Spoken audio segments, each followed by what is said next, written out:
అందరికీ నమస్కారం. ఈరోజు ఎర్రమిల్లి విజయలక్ష్మి గారి 'ఏటిలోని కెరటం' కథ. ఏమిటి, చీకటి పడుతుంటే లైట్ వేసుకోకుండా కూర్చున్నారు? వరండాలో ట్యూబ్లైట్ స్విచ్ వేసింది రుక్మిణి. ఏదో లోకంలో ఉన్నట్లున్న భాస్కరం లైటు వెలుగుకి ఉలిక్కిపడి కళ్ళు తెరిచాడు. ఏమిటి ఆలోచిస్తున్నారు? పళ్ళెంలో పూలు తెచ్చుకుని మాల కడుతూ తను కూడా అక్కడే కూర్చుంది రుక్మిణి. ఏముంది, ఏమీ లేదు అన్నాడే కాని ఆయన మనసు ఎక్కడో చిక్కుకుని ఉన్నట్లు ఆలోచన నిండిన ఆయన చూపులు చెప్తున్నాయి. ఆయన ఆలోచన ఏమిటో రుక్మిణికి తెలుసు. తను అబ్బాయి దగ్గరికి వెళ్ళాలని నిర్ణయించుకున్నప్పటి నుంచి ఆయన అసహనంగా అన్యమనస్కంగా ఉండడం ఆమె గమనిస్తూనే ఉంది. తను వెళ్ళటం ఆయనకి ఇష్టం లేదు, కానీ తను వెళ్ళాలని పట్టుగా ఉంది. తన మాట చెల్లటం లేదన్న భర్త ఉక్రోషం ఆమెకు అర్థం కానిదేం కాదు. అయినా అవసరాన్ని బట్టి తనొక నిర్ణయం తీసుకోక తప్పలేదు. ఆ విషయం ఆయనకు తెలుసు. తెలిసి తన్ని నిరోధించాలని. రుక్మిణి పెదవుల మీద చిన్న నవ్వు, చేతిలో పూలమాల పొడవుగా సాగుతోంది. ఏమిటి నవ్వుతున్నావు? ఆయన స్వరంలో ఉక్రోషపు జీర. అబ్బే, ఏం లేదు. అది సరేగాని రుక్మిణి, అక్కడ గుళ్ళు గోపురాలు ఉంటాయా? ఉన్న గంటలు గంటలు సమాధిలోకి వెళ్ళిపోవడానికి ఇక్కడలా కుదురుతుందా అన్నాడు. ఆయన మాటల్లోని వెటకారం రుక్మిణిని బాధించలేదు. తనకు తెలుసు ఈ స్వేచ్ఛ, ఈ తీరిక తనకక్కడ ఉండవు. ఆ జీవితం వేరు. తేటనీటి సెలయేరులా ప్రశాంతంగా సాగిపోతుంది ఈ పల్లెలో జీవితం. కుదరదు, అదో డాలర్ ప్రపంచం కదా, అందుకేగా వాళ్ళని అంత దూరం పంపింది. మరో ఎత్తి పొడుపు. నేనే పంపానా? సన్నగా నవ్వింది రుక్మిణి. 40 సంవత్సరాల సహజీవనం, అభిప్రాయాలు అభిరుచులు వేరు, ఆలోచనలు వేరు, ఆశయాలు వేరు. సహజీవనం మాత్రం సాగుతోంది. అది వైవాహిక ధర్మ మహత్యం. ఈ ప్రపంచంలో మనిషిన ప్రతివాడికి ఎక్కడ ఉన్నా, ఎంత ఆధునికంగా బ్రతుకుతున్నా ఒక అతీత శక్తి మీద నమ్మకం ఉంటుంది. వాళ్ళ మత సంప్రదాయాలను అనుసరించి ఏదో ఒక పేరుతో ఏదో ఒక రూపాన్ని ఆరాధించడం సహజం. అందుకని నా నమ్మకానికి కానీ నా ధ్యానానికి కానీ ఎక్కడా ఆటంకం ఉండదు. ఏమో అని అసహనంగా ములిగాడు భాస్కరం. ఆయనకు భార్య తీరు ఎప్పటికప్పుడు ఆశ్చర్యంగానే ఉంటుంది. అలా అని నువ్వీ పని చేయడానికి వీల్లేదు అని తను ఖచ్చితంగా వ్యతిరేకించలేడు. దానికి కారణం తన బలహీనత కాదని, ఆమె స్థిర సంకల్పమని ఆయనకు తెలుసు. అయినా మనస్ఫూర్తిగా ఆమెను అంగీకరించలేడు. నువ్వు మళ్ళీ వచ్చేసరికి నేనెలా ఉంటానో. రుక్మిణి ముడతలు పడిన బుగ్గల్లో నవ్వు మెరిసింది. తను ఆగిపోవటానికి చిన్న బెదిరింపనమాట అది. బాగానే ఉంటారు, నీకేమీ అనారోగ్యం లేదు, అంతా బాగైంది. ఫిజియోథెరపీ రెగ్యులర్గా చేయించుకుంటూ విడవకుండా వ్యాయామం చేస్తుంటే సరిపోతుంది. బీపీ కంట్రోల్లో ఉంచుకుంటే సరి. అయిన దానికి కాని దానికి చిటపటలాడటానికి, రెచ్చిపోయి గుండెలెదిరేలా రంకెలేయటానికి నేనుండనుగా. నేను అలా గుడికి వెళ్ళొస్తాను. అవును, ఏమిటి వేళ మీ మిత్రులంతా ఏమయ్యారు? అనుచర వర్గం లేకుండా ఒంటరిగా ఉన్నారు. పోనీ మీరు వస్తారా గుడికి? నువ్వెళ్ళు.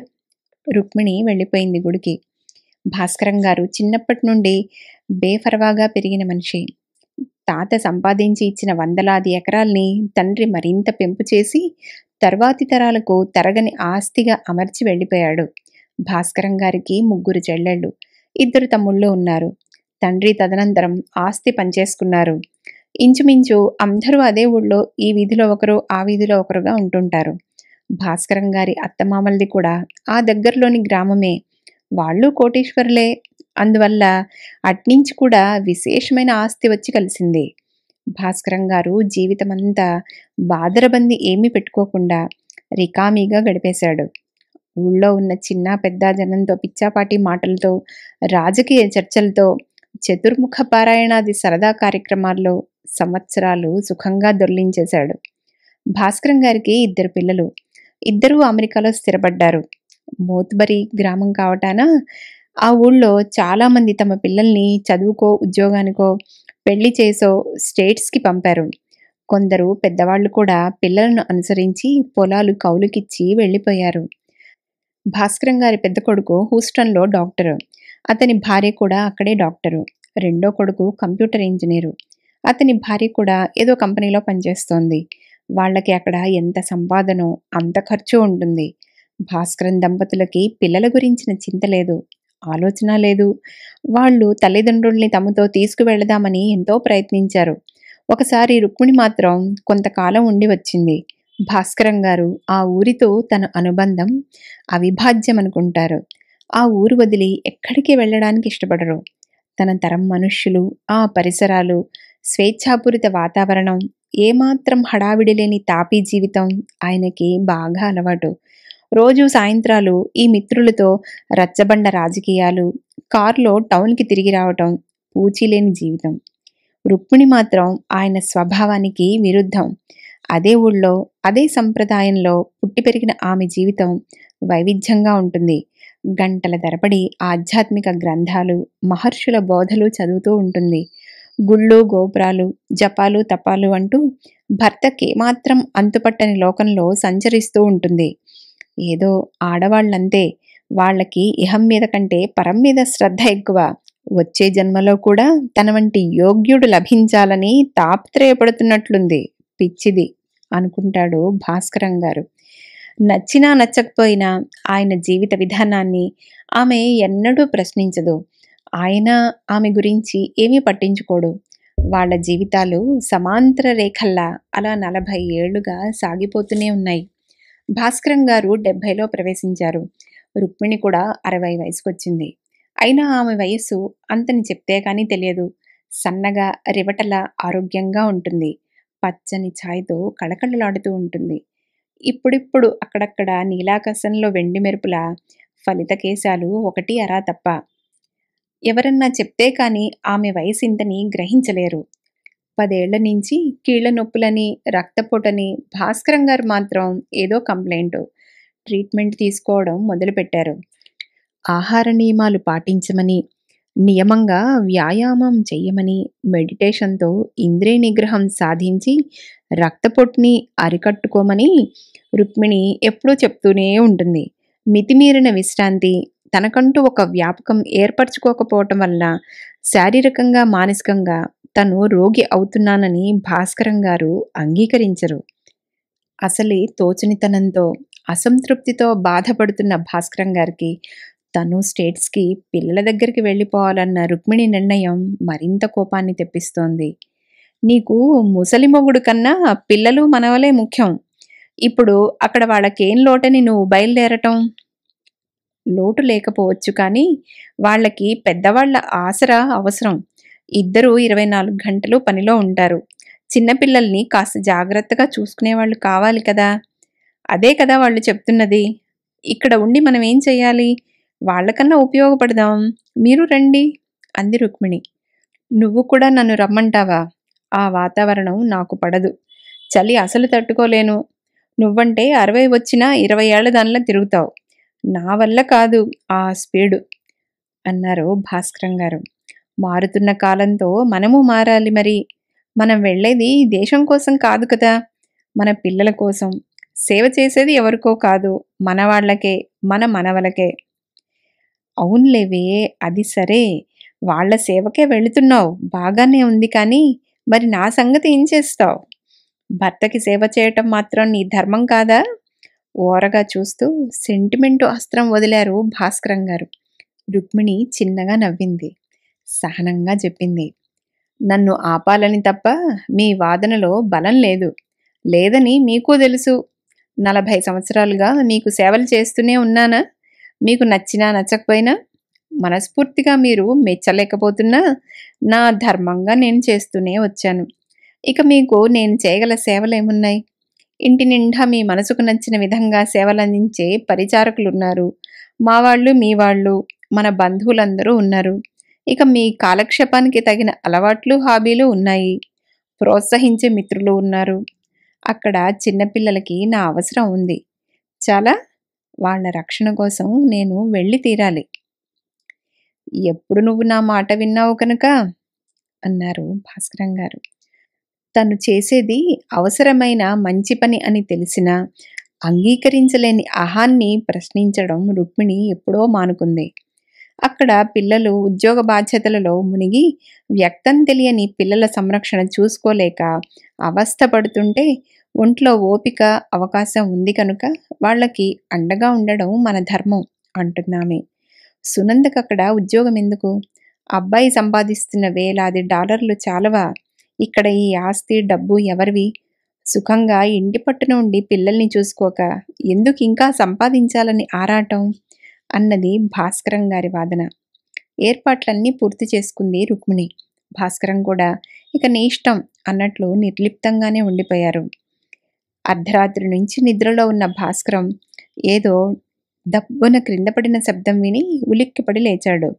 రుక్మిణి మంచం మించి క్రింద పడిపోయి కాళ్ళు చేతులు కొట్టుకుంటోంది. ఏం జరిగిందో అర్థం కాక గాభరా పడిపోతూ పనివాళ్ళని లేపాడు. రుక్మిణమ్మకు అకస్మాత్తుగా ఏదో అనారోగ్యం చేసిందని చిటికెలో ఊరంతా పాకిపోయింది. ఊరుడు జనం భాస్కరం గారి ఇంటి ముందు మూగిపోయారు. క్షణాల్లో కారులో రుక్మిణిని టౌన్లో ఉన్న మంచి హాస్పిటల్లో అడ్మిట్ చేశారు. తక్షణ వైద్య సదుపాయం అందటం వల్ల రుక్మిణి ప్రాణాపాయం నుండి బయటపడింది. భాస్కరం వెంటనే పిల్లలకి తల్లి అనారోగ్యం గురించి చెప్పి వాళ్ళని రమ్మని చెప్పాడు. ఎలా డాడీ? ఒక్కరోజన్నా నేను కదలటానికి లేదు. ఇండియా రావాలంటే వారం రోజులన్నా కావాలి. కొన్ని వేల డాలర్ల ఆదాయం పోతుంది. మీ కోడలి పరిస్థితి అంతే. ఎటు అమ్మ ప్రయాణం అవుతుందిగా, పంపేయండి. మీరేం దిగులు పడకండి. ఇద్దరం డాక్టర్లం కదా, బాగా చూస్తాం అన్నాడు కొడుకు. పరీక్షలన్నీ చేసి జబ్బేమీ లేదని విశ్రాంతిగా ఉంటూ బలమైన ఆహారం తీసుకుంటే సరిపోతుందన్నారు డాక్టర్లు. ఈ 4 రోజులు భాస్కరం గారి ఆందోళన ఇంత అంతా కాదు. డాక్టర్లు ఏమీ లేదని చెప్పినా ఆయనకేదో భయంగానే ఉంది. ఏమీ లేకపోతే ఉన్నపడాన మనిషి ఎందుకు స్పృహ తప్పి పడిపోతుంది? వీళ్లకు అంతుపట్టని జబ్బేమీ రుక్మిణి ఒంట్లో లేదు కదా అని ఆందోళన పడుతున్నాడు. ఈ సమయంలో కొడుకు దగ్గర ఉంటే ఎంతో ధైర్యంగా ఉండేది. కానీ వాళ్ళకి డబ్బు పిచ్చి పట్టింది, డాలర్ పిచ్చి పట్టింది. ఆయన మనసులో కొడుకంటే విరక్తి కలిగింది. తలనొప్పని, కాలు నొప్పని, బీపీ అని ఏదో ఒక రుగ్మతతో తను బాధపడుతూ ఉంటాడు. కానీ రుక్మిణి ఎప్పుడు ఇంతవరకు ఒక్కరోజు కూడా అనారోగ్యంతో పడుకోలేదు. ఆమె అనారోగ్యం ఆయన్ని కలతపరిచింది. ఏమీ భయం లేదని డాక్టర్లు ధైర్యం చెప్పినా మనసుకు శాంతిగా అనిపించలేదు. 10 నిమిషాలు కూడా ఇంట్లో కాలు నిలవని మనిషి ఒక్క నిమిషం కూడా ఇల్లు వదలటం లేదు. ఏమిటి? నాకేమీ లేదని డాక్టర్లు చెప్పినా ఎందుకలా దిగులు పడతారు? నా కోసం ఆలోచించి మీ వంటి మీదకు తెచ్చుకునేట్లున్నారే. రుక్మిణి భర్త తీరు చూసి నవ్వింది. నవ్వుతూ తేలికగా తీసుకోవాలనుకున్నా తన అనారోగ్యం ఆయనలో అలజడి కలిగించిందని తెలుస్తోంది.